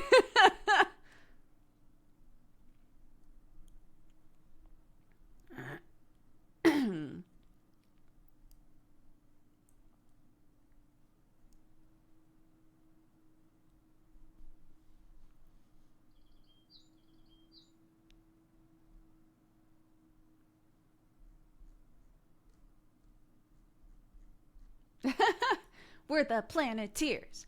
You can be one too, 'cause saving our planet is the thing to do. Yeah, 'cause we're on a farm with my in-laws, and they have 3 dogs. So there are 3 dogs on the property now, and they're very cute, and they get very excited about everything that's going on. But yeah, so my sister-in-law was just like, can you feed the dogs when you get home? Of course.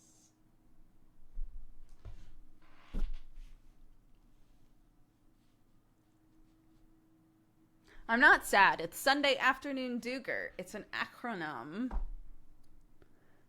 The cats have met them yet. This is the most exciting Sherlock's life has been in a while.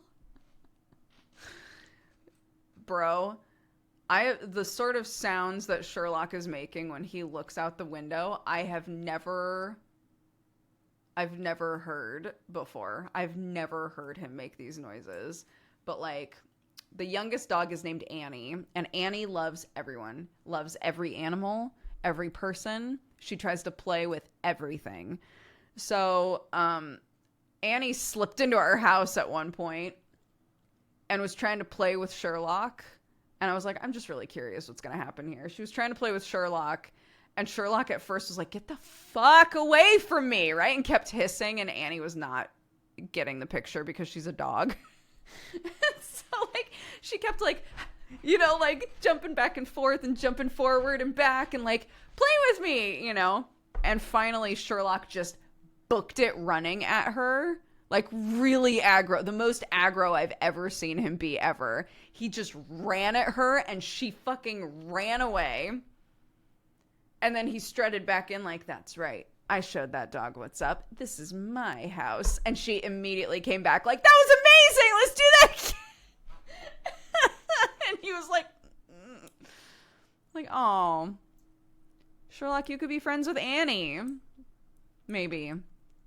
But the one that he's really pissed about is Frank. Frank is the Maine Coon. That's my sister-in-law's cat. Oh my god. Oh my god. And the misplaced aggression that happens between my cats if they see Frank. They see Frank and it's like... I was talking about this the other day, but if they see Frank outside, immediately Watson's like hissing at Sherlock. Sherlock's tail is fluffed up. They're both batting at each other like, get rid of that fucking cat. What are you doing? Sort of things. Meanwhile, Frank is terrified of both of them. He's petrified of them. It's ridiculous. I'm just like, I bet if you guys met, it would be fine. But we're not going to be doing that anytime soon because I'm terrified after all of the pee issues we had at our house before. I'm terrified that Watson's going to be like, well, this house smells like another cat now, so time for me to pee on everything. I'd be so upset. I can't.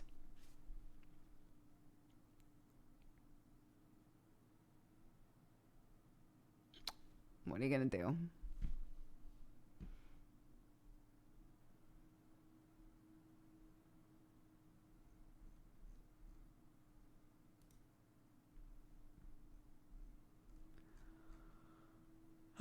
Yeah.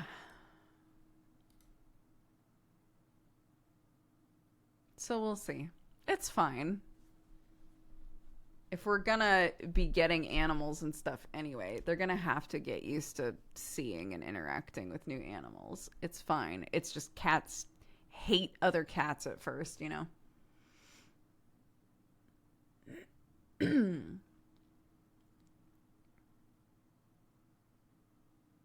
Yeah, Frank gets let out on a lead. Like he has like a whole strapped up situation. So I was like, look, we could take our cats all out on little walks and just let them hiss at each other for a while until they're like, okay, we've figured this out. We've come to an accord.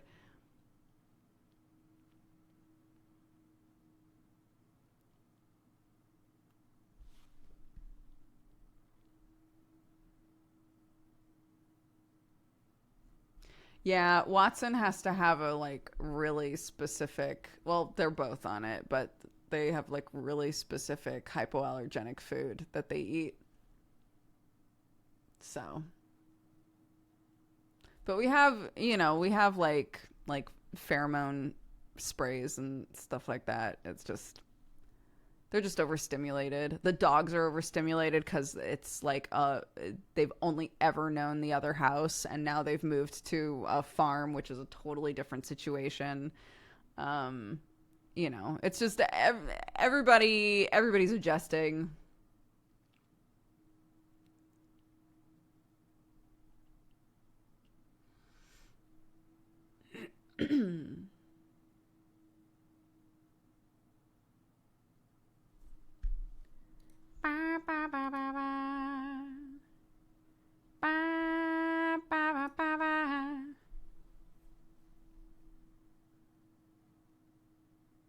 Yeah, nearly every time I come in the house now, I smell like the dogs because if you're outside, the dogs are like, what are you doing? And they just want to like be around you. What does the DOOGER sing?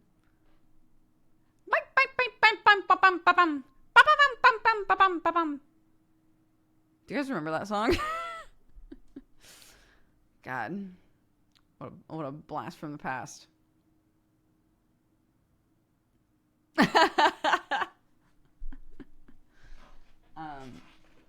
I'm gonna be doing my singing exam soon. I'm trying not to stress about it. I was like, Sam, can I do like a peak performance for you?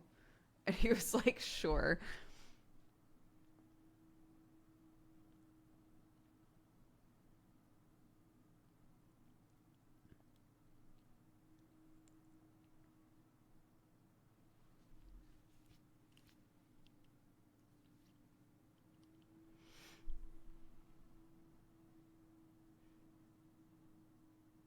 Yeah, like, so I can, like, I have to practice it anyway, right? So why not practice it in front of my sweet love before I record it? You have to do all 3 songs in a row with, like, no cuts. Now I'm an editing master, so I could probably figure out how to I could probably fucks with that, but I won't. I will do this properly. But yeah, it became a conversation where we were like, okay, what order should these songs be in so that I'm not like exhausted by the 3rd song? Oh, thank you. I was literally just talking with Nick yesterday about how all this shit right here I hate currently. I like how long the top bit is right now. That's the part that I wanted to grow out. I like the length up here. But it's summer or rather it's getting hot, right? So I need like all of this to be shorter. It's just too, it already feels too hot. So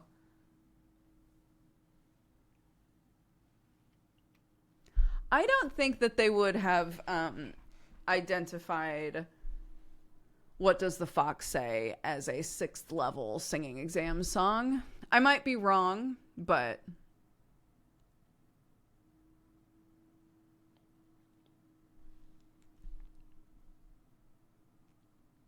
bye, Sprinkle. Have a good day.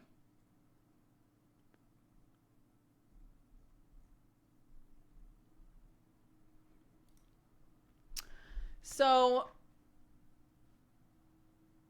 I worked on Take Me to Church for a really long time. And I definitely improved with it. But we were having a conversation where we were like, it's really weird that like this song feels dramatically more difficult than all of the other songs in the 6th level book. So my teacher was basically like, if we're having trouble getting through these 3 songs, we don't have to do Take Me to Church. We can swap Take Me to Church out for something else because I'm doing 2 technical songs and you only submit one of them as your technical song. So she was like, we can get rid of Take Me to Church for the exam. You know, it doesn't mean we have to stop working on Take Me to Church just like for fun, but like for the exam, you don't have to do this song. We're already doing a technical focus. So like, we can swap in a different song. So I made that call because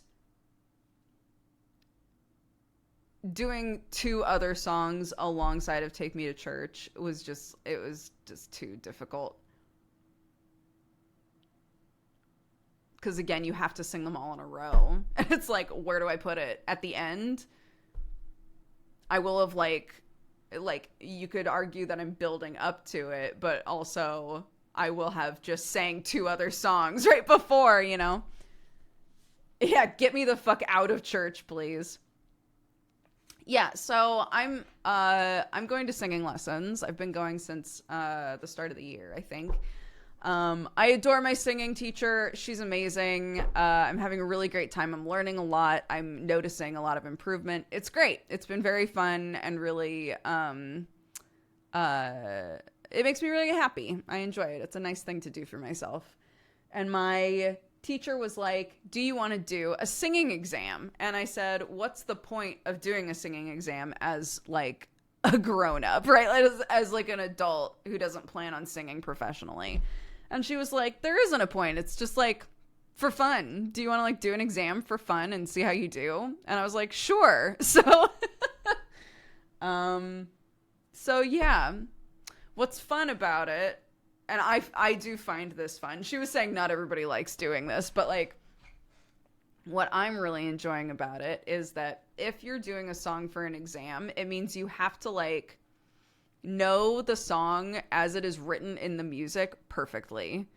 So like looking at the sheet music, you have to identify like everything about it. You have to get all of the notes exactly right as they wrote them, which until I started trying to do this, I didn't realize how often I sort of like slide into other notes and like stuff like that, you know, which you're not supposed to do because it's for an exam. You're supposed to do it exactly as it's written. Taking notice of like how loud it wants certain sections to be, how quiet it wants certain sections to be. All of that sort of stuff has been really interesting because it's helping me learn how to read music, which I don't know how to do. So it's been really fun to take songs and like pick them apart, basically. So anyways, the way the exam goes is depending on what genre of music you're doing, the exam will be different. So mine is pop and rock. And originally I was doing, On and On by Erykah Badu, and then She Used to Be Mine from the musical Waitress by Sarah Bareilles, and then Take Me to Church by Hozier. And I've swapped out 2 of those songs now. I love She Used to Be Mine. I had never heard it before. I still adore that song. It just wound up not being what I wanted. I didn't want to perform it. I adore Take Me to Church as well, and I actually really like singing it. I just think I don't think I'm going to be able to perform it properly in an exam. So I swapped that one out as well. So now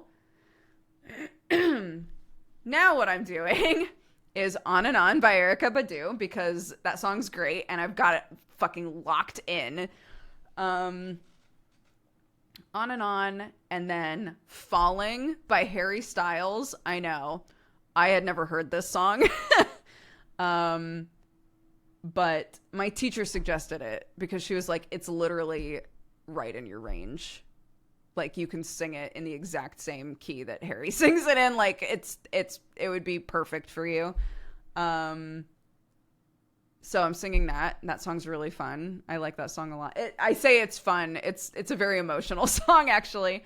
And then the last one now is Gold Lion by the Yeah Yeah Yeahs. And I've been singing that one a lot because I can't, for whatever reason, I'm having a really hard time remembering the lyrics properly. So I keep singing it at home a lot, and now Clark is singing it at home a lot.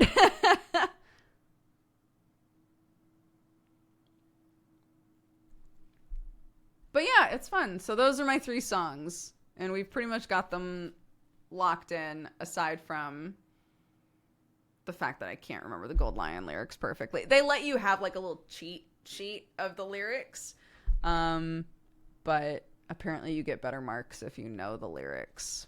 If you like know the song, right? And that includes the lyrics.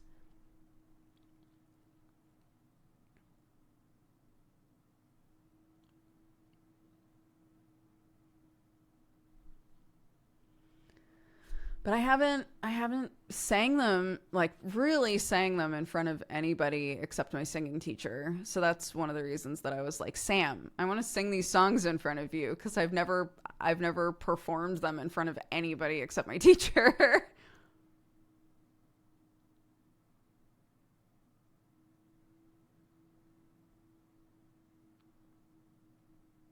Thank you, King's Warrior. Yeah, it's wonderful.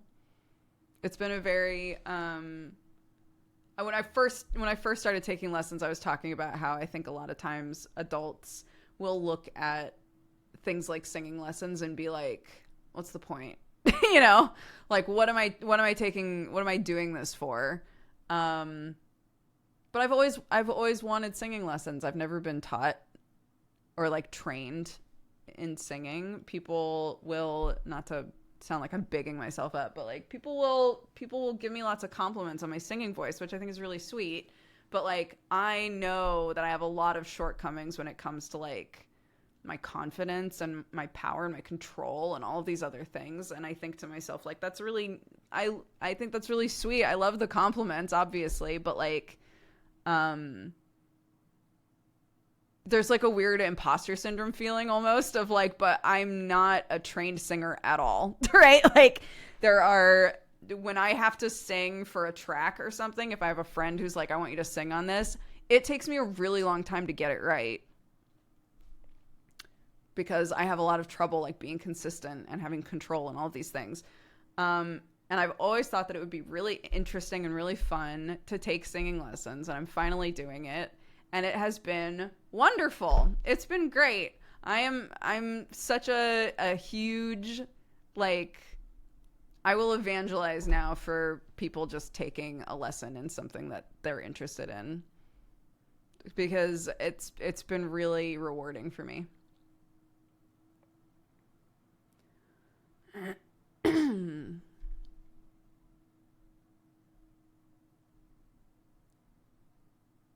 He was praising your singing on stream last night. Did he tell you guys what he said in the car? It was very cute.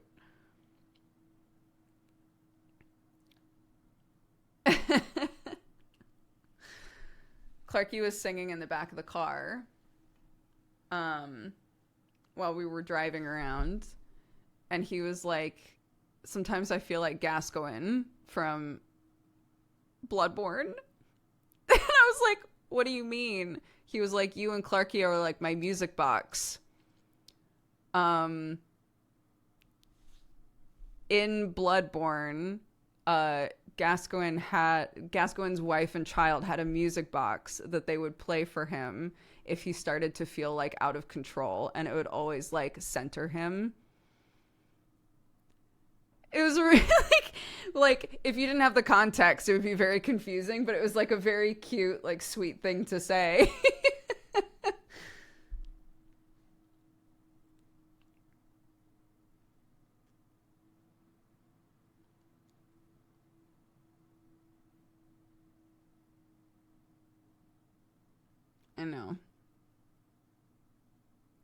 I know. It reminded me of forever ago. Sam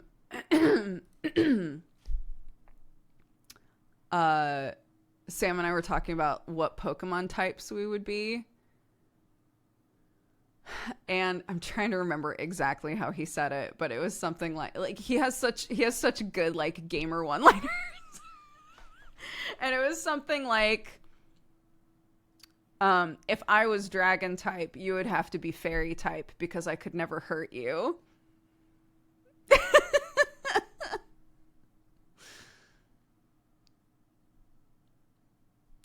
Just shit like that. And then he'll be like, don't tell anybody I said that. And I'll be like, I will though. I will tell everyone you said that.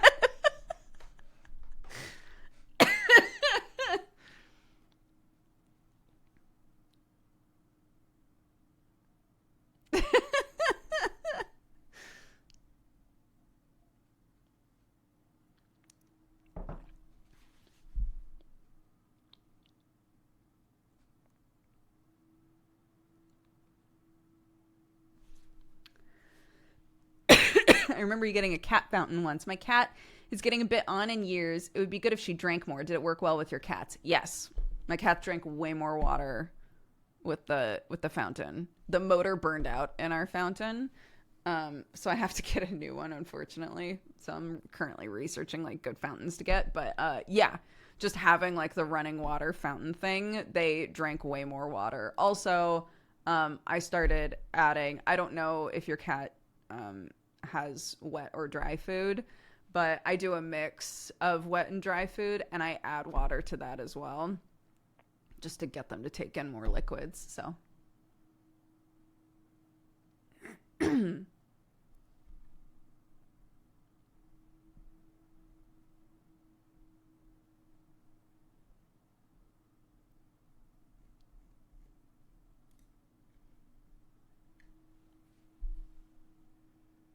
our cats chug water. They're thirsty babies.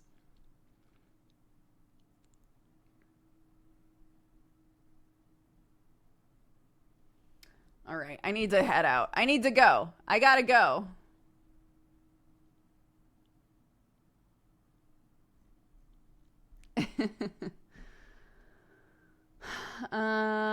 Let's see. Let's read off our activity feed and our Valentines. I've been informed that my husband and child are passed out asleep on the couch right now. So Arnar did 2 Valentines today. The first one said, "It's always nice to hang around here with the interesting topics and good folks in the community and fellow mods. Over the years, checking in even for a bit from the sea and travels even for just a coffee. And as long as the connection holds, it's a fun, chill moment that's a nice reset and break time. Not to be taken for granted. Thanks, Dodger." And I wanted to give a thanks and consensual hugs all around. And then the next one says, "Extra thanks and hugs to my fellow mods. It's fun to hang out and chat or play a game together. It's always fun to hear Jerry's radio play of events in a dungo or running away from my perhaps spooky fisherman and hanging out with the gang for fishing and helping out with this and that. It's calming and fun hangout times." Sweet messages. We're always happy to have you back, Arnar. Let's see. Ampsand, thank you for the 99 months. Total Bullet for the 8. Zur for the 101. Sida Lee for the 41. Sir Servo for the 76. Nemo for the 18. Gulzi for the 6. Hazrar for the 74. Zero for the 74 as well. Arnar for the 90 and for the gifted sub. Sir William for the 46. Lurker Jean for the 57. Obscurum for the gifted sub. Thank you so much. Kuba the Bear for the 78, Fatal for All for the 87, Mrs. Cloudlion for the 61, Nick for the 82, Never Normal for the 22, Yakshos, thank you again for all those gifted subs, Wizarino for the 33, Teviston for the 75, Shazzy Whale, again, welcome to the Cat Gang, thank you very much, Maddie Do for the 42, Drum for the 54, Loey for the 5 years, happy anniversary, thank you very much for the support, GK Gamer Fan for the 69, and Ine for the 22. Wasn't there a 100 in there somewhere? Ikari with the 100. Did I read that?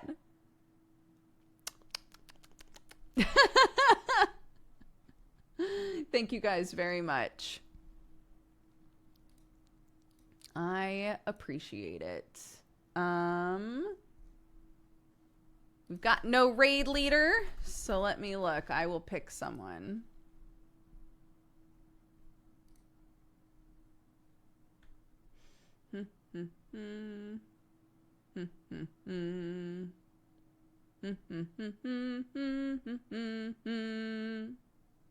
Let's go say hi to Eric's.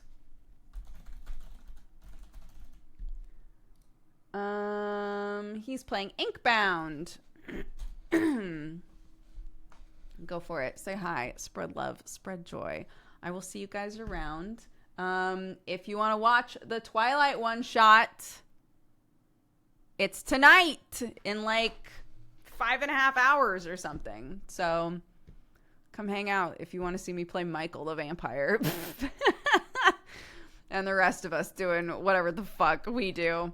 Have a fantastic day, and I will see you guys tomorrow. Again, it'll either be 1 or 2 hours later than usual, unless for some reason Sam's like, yeah, just start at 11, which I doubt. So we'll get it all figured out, and I'll let you guys know. Okay? Thank you so much. Bye-bye.